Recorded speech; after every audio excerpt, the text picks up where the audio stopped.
Hi, my name is John Whaley. If you follow Instagram at all, Mr. Whaley, Mr._Whaley.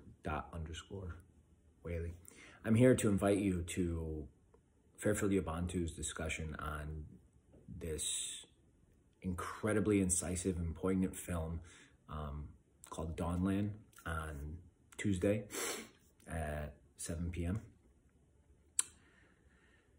As I'm sitting here watching it, I haven't even finished it yet. It's been too hard for me to even watch in one sitting. But I want to point out that one of the ways in which that we need to reckon with our past is by translating it into our now. And a lot of times, a lot of the naysayers and a lot of the dismissals come from this long ago and far away fallacy about how all of the sins of colonization and forced removal and gentrification and genocide and ethnic cleansing are visceral and palpable tragedies of yore.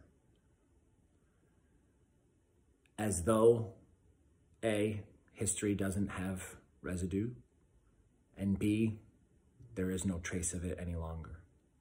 And what I'm begging of you, and I'm inviting you to come to our discussion about it, is for you to recognize and understand that a movie like this, Dawnland, helps to frame our nations, our societies, our states, our towns, evils and sins and transgressions against whole peoples and ethnicities and races and sexual orientations and ages and abilities,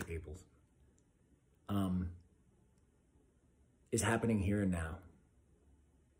And yes, it's an essential lesson to learn the history of genocide, but it's also an essential component to be able to connect the dots to see how most systems within which we are told we are forced to exist and to obey are the very same systems that made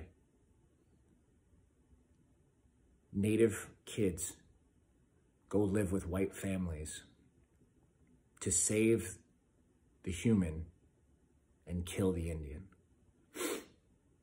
I have a lot more to say about this, and this is already over 3 minutes, so I'm gonna wrap it up here. But I wonder how often It Is What It Is, our history books, our oral storytelling, our anecdotes, and fool ourselves into believing that this kind of stuff is in the past. And really, we should just be happy with who we are and what we have right now. But should we?